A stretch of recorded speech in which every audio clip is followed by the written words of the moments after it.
नमस्कार दोस्तों, मेरे चैनल भक्ति भाव टीवी में आपका स्वागत है।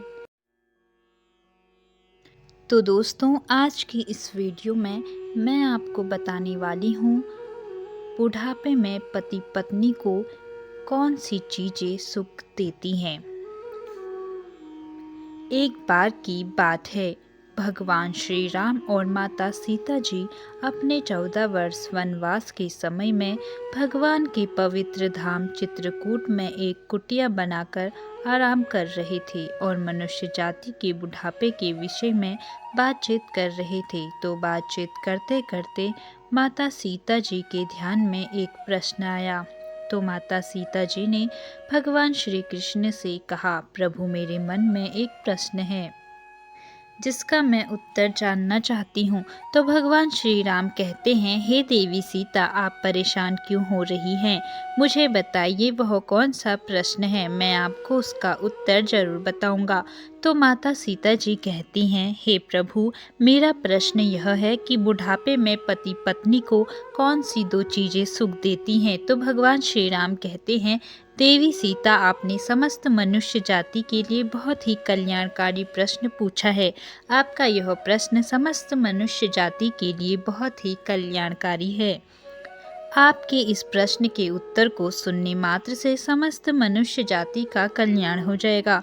मैं आपको बताता हूँ कि बुढ़ापे में पति पत्नी को वह कौन सी दो चीज़ें हैं जो सुख देती हैं। इस विषय में पति पत्नी के संबंध में बहुत ही कल्याणकारी बातें हैं। यह दो बातें ज़्यादातर हर किसी को पता नहीं होती हैं, न ही किसी से आपने सुना होगा। भगवान श्री राम कहते हैं, देवी सीता, मुख्य रूप से मनुष्य के जीवन में 3 अवस्थाएं होती है। पहला बचपन, दूसरा जवानी, तीसरा बुढ़ापा। कहावत है, जवानी को देख देख बैठी भावे है बुढ़ापा, और मौत बंदे सभी को आवे है। अर्थात बुढ़ापा और मौत अटल सत्य है। सभी पर बुढ़ापा भी आएगा और सभी की मौत भी निश्चित है। यह अटल सत्य है, इसको कोई झुठला नहीं सकता। लेकिन हे देवी सीता, बुढ़ापा भी सबको नसीब नहीं होता, बड़े भाग्यशाली लोगों को ही मिलता है। और जो बुढ़ापे में भी सुख शांति से रहते हैं वो लोग बड़े भाग्यशाली होते हैं।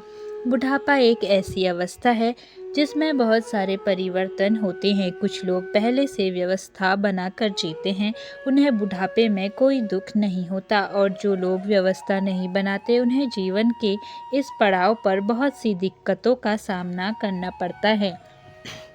भगवान श्री राम कहते हैं, देवी सीता, मैं आपको बुढ़ापे में सुखी रहने के मूल मंत्र एक कल्याणकारी कथा के माध्यम से बताता हूँ कि कौन सी 2 चीज़ छोड़कर और 3 चीज़ अपनाकर आप बुढ़ापे में सुख शांति से रहेंगे। जो भी मनुष्य इन बातों का पालन करेगा तो निश्चित ही उनका बुढ़ापा सुख शांति से बीतेगा। यह जानकारी समस्त मनुष्य जाति के लिए बहुत ही ज्ञानवर्धक है। मनुष्य आज जवान है तो आज ना सही, परंतु जब बुढ़ापा आएगा तो यह बातें आपको बहुत ही काम आएंगी। समस्त मनुष्य जाति को प्राचीन कथाओं और कहानियों से जुड़े रहना चाहिए। आपने देखा होगा, बुढ़ापे में बहुत सारे परिवर्तन होते हैं। मनुष्य की सारी कर्म इंद्रियां, ज्ञानेंद्रियां असर छोड़ देती हैं। हाथ पांव काम करना बंद कर देते हैं। आँखों से कम दिखाई देता है, कानों से सुनाई भी कम देता है। जीभ पर स्वाद कणिकाएं खत्म हो जाती हैं, किसी चीज़ में स्वाद नहीं आता। दांत भी साथ छोड़ देते हैं, जिससे बहुत सी चीज़ों पर मन मचलता है, परंतु नहीं खा पाते हैं क्योंकि दांत ही नहीं है। स्मृति खत्म हो जाती है, याददाश्त कम हो जाती है। शरीर के अंदरूनी अंग भी काम करना छोड़ देते हैं। घर में बच्चे स्वयं निर्णय करते हैं तो घर में भी बुजुर्गों का महत्व पहले जैसा नहीं रहता। चेहरे पर झुर्री आ जाती है, कमर झुक जाती है। कभी कभी तो ऐसा देखने को मिलता है कि घर में बेटों की बहुएं आ जाती हैं तो बुजुर्गों की चारपाई घर से बाहर निकल जाती है। भगवान श्री राम कहते हैं, देवी सीता, मन में विचार करो, ऐसी हाल में रहकर बुजुर्ग क्या सोचता होगा कि जिस घर को मैंने इतनी मेहनत और लगन से पाई जोड़कर बसाया था, आज वही मुझसे छीन लिया गया है। सोचो बुढ़ापे में कितना दुख होता होगा। जब वह घर का बुजुर्ग खाना पानी मांगता है तो बच्चे सुनते ही नहीं है तो उसे गुस्सा आता है और वह गाली देता है। सबसे बड़ा दुख बुढ़ापे में तो तब होता है जब पति या पत्नी में से कोई एक बढ़ जाता है, फिर उसका ख्याल करने वाला, उसकी भावना समझने वाला कोई नहीं रहता है। सोचो तब वह कितना अकेला और दुखी महसूस करता होगा। परंतु यह कहानी सबकी नहीं है, सबके साथ ऐसा नहीं होता है। कुछ लोग अपनी वृद्धावस्था को बड़े सुख शांति से व्यतीत करते हैं। वह लोग क्या व्यवस्था बनाते हैं। भगवान श्री राम कहते हैं, देवी सीता, यही मैं आपको बता रहा हूँ। आप सोचिए, पुरुष के जीवन में सबसे अच्छा कोई दोस्त हो सकता है तो वह उसकी पत्नी होती है, और एक स्त्री का सबसे सच्चा और अच्छा दोस्त कोई हो सकता है तो वह उसका पति ही है। यह सच है कि जीवन के इस मोड़ पर आकर वृद्धावस्था में पति और पत्नी भाई बहन की तरह हो जाते हैं। जीवन में लंबे समय तक एक दूसरे के साथ रहते हुए वह एक दूसरे का रूप हो जाते हैं। दोनों एक दूसरे को समझ जाते हैं, बिना बोले सुने भी एक दूसरे की इच्छा को जरूर समझ जाते हैं। बुढ़ापे में आकर दोनों एक दूसरे का ध्यान रखने की, ख्याल करने की भावना और अधिक गहरी और मजबूत हो जाती है। बुढ़ापे के पड़ाव पर आकर स्त्रियां पति की देखभाल इस प्रकार करती हैं जिस प्रकार एक माँ अपने बच्चों की करती है। कहावत है कि ना बेटा ध्यान करेगा ना बेटी ध्यान करेगी, पत्नी से बनाकर रखना, वही देखभाल करेगी।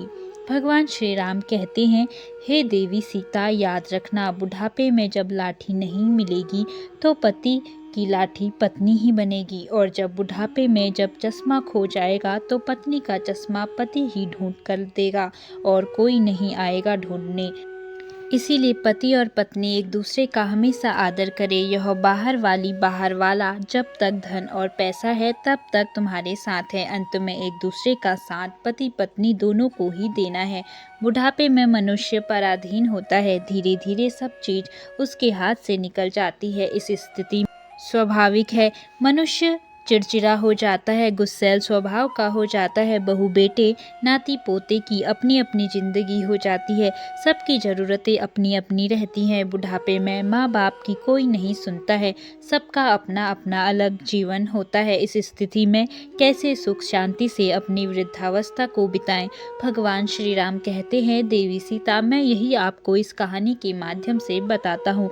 बुढ़ापे में एक व्यक्ति ऐसा ही ग्रस्त था, उसके पास बहुत चिड़चिड़ा था। वह बात बात में गुस्सा हो जाता था, जबकि उसकी पत्नी समझती थी कि उस उम्र में इतना गुस्सा करना ठीक नहीं है, परंतु वह मानता ही नहीं था।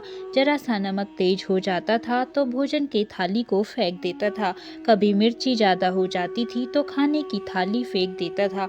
बहुत गुस्सा उसके अंदर था। इस व्यवहार से उसका पूरा परिवार परेशान था। पूरे घर में कलेश रोज बना हुआ था। घर के सभी लोग सत्संगी थे, एक महात्मा जी के सत्संग में जाते थे। तो एक दिन एक व्यक्ति बोला कि इनको भी ले जाया करो सत्संग में, हो सकता है कि सत्संग सुनकर इनका व्यवहार बदल जाए। तो घर वालों ने बोला ठीक है। घर वालों को बात समझ में आ गई तो बोले इनको भी गुरुजी के पास ले चलते हैं, उनको दुख बताएंगे तो शायद कुछ हल निकल जाएगा। रोज रोज की किचकिच से तो हो सकता है मुक्ति मिल जाए और घर में कलेश खत्म हो जाए और सुख शांति आ जाए। तो फिर एक दिन घर वाले बड़े मुश्किल से उसे मनाकर उस वृद्ध व्यक्ति को गुरुजी के पास ले गए। तो महात्मा तो बिना बताए ही सब जान लेते हैं। जब वह गुरुजी के पास गए तो वे जान गए कि यह लोग क्यों मेरे पास आए हैं। तो गुरुजी देखते ही समझ गए कि इनके घर में कलेश है, इसीलिए घर में सुख शांति की तलाश में यह मेरे पास आए हैं। और वे यह भी जान गए कि उनके घर में कलेश का कारण क्या है।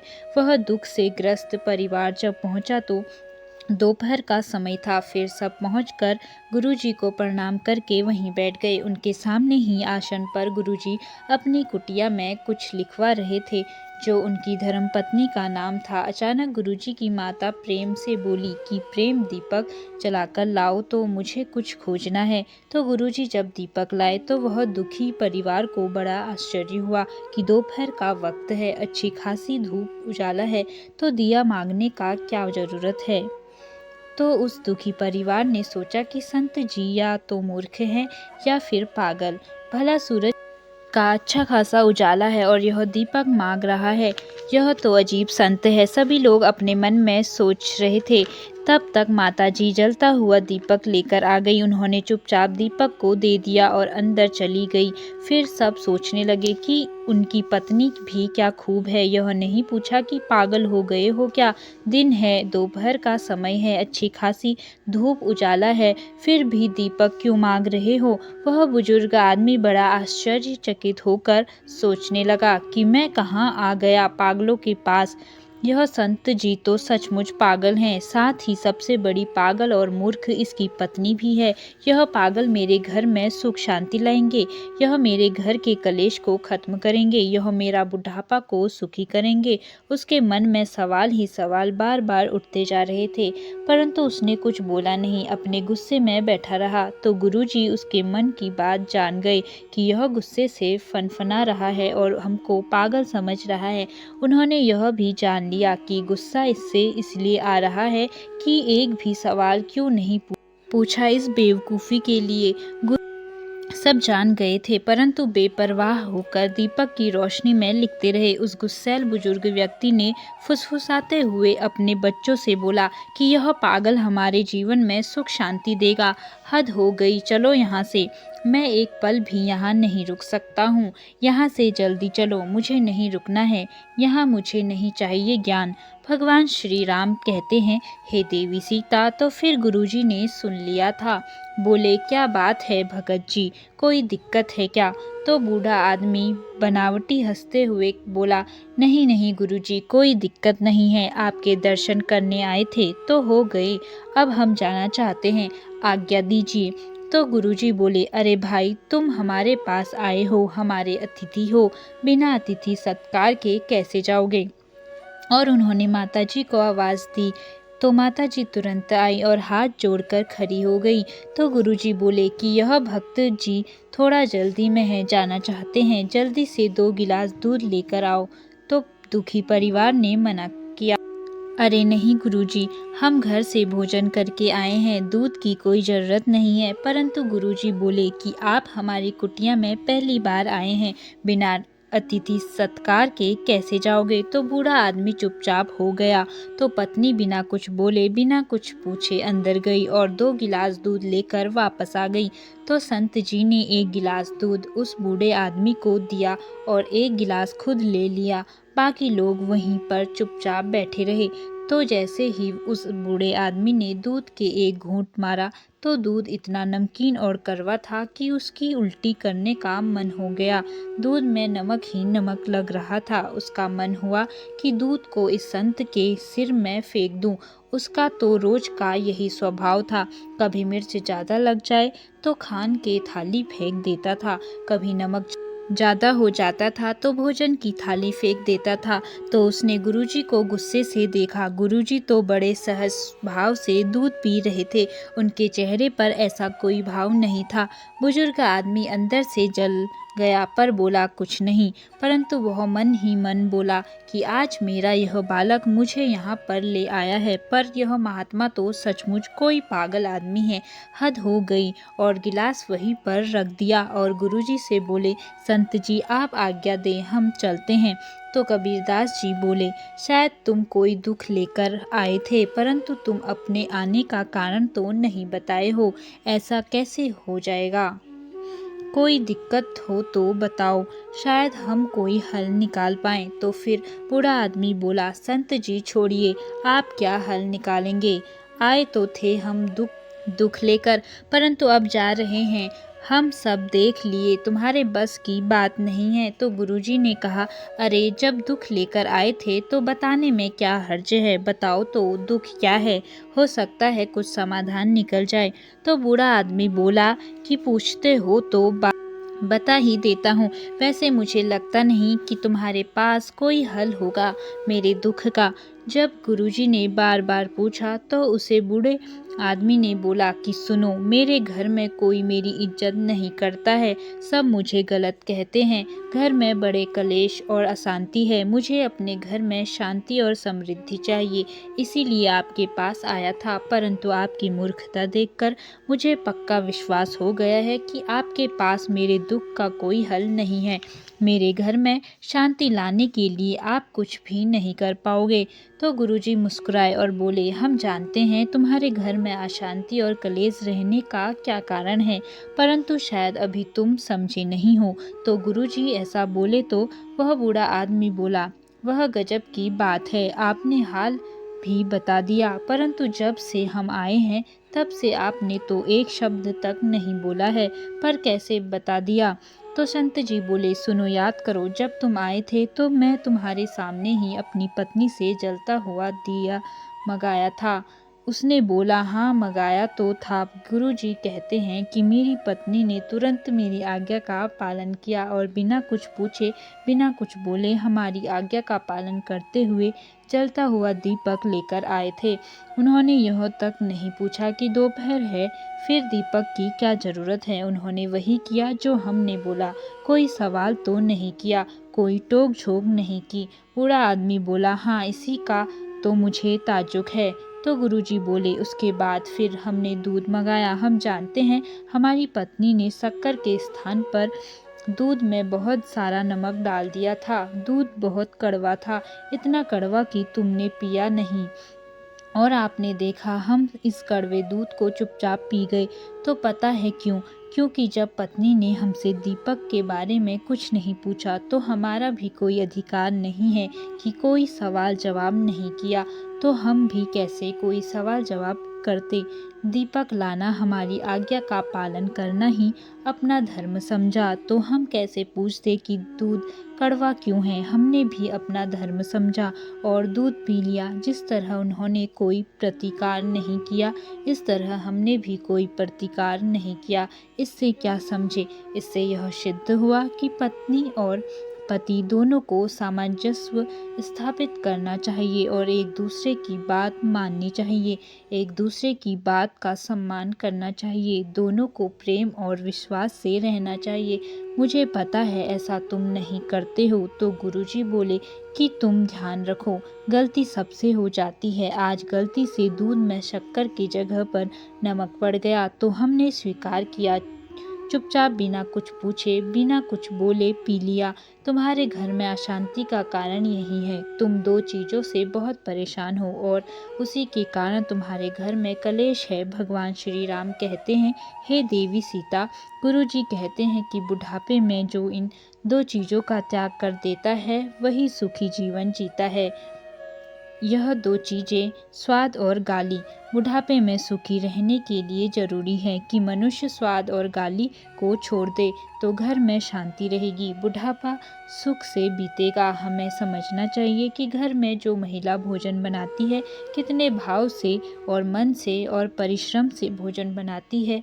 गर्मी ज़्यादा हो, जो भी परिस्थितियाँ हों, उस समय बड़े भाव से भोजन बनाती हैं और हमें खिलाती हैं। कहावत है कि राज रसोई बागड़ी कभी कभी बन जाए, कभी गलती हो सके, हो जाता है कि नमक ज़्यादा हो जाए, मिर्च ज़्यादा हो जाए, तो क्या हमें उस भोजन को फेंक देना चाहिए? बिल्कुल नहीं। हमें यह समझना चाहिए कि जैसे स्त्री ने, पत्नी ने या बहू ने इतनी मेहनत से भाव से भोजन बनाया है, तो हमारा धर्म है उसे स्वीकार करना। और धोखे से नमक मिर्ची ज़्यादा हो जाती है तो कोई बात नहीं, हमें उसकी प्रशंसा करते हुए भोजन ग्रहण करना चाहिए और उसे प्रेम शब्दों से समझाना चाहिए, ना कि उसे गाली देकर उसके दिलों में हताश पहुंचाना है। अगर हम ऐसा करते हैं तो दूसरे दिन वह मन से भाव से भोजन बनाएगी और अभी हम ऐसे में थाली जमीन पर फेंक कर मार देंगे तो सोचो उसके दिल पर क्या बीतेगी। क्या उसके मन में तुम्हारे लिए कोई सम्मान बचेगा? गुरुजी कहते हैं, हरगिज़ नहीं, यहाँ उसे स्त्री का और अन्न का दोनों का अपमान होगा। हमें यह अपमान कदापि नहीं करना चाहिए। जहाँ भोजन और स्त्री का अपमान होता है, उस घर से लक्ष्मी, शांति, समृद्धि चली जाती है। अथवा भूल कर भी ऐसा नहीं करना चाहिए। गुरुजी कहते हैं कि हाँ, इसीलिए बुढ़ापे में हमें दो चीज़ त्याग देनी चाहिए, पहला स्वाद, दूसरा गाली।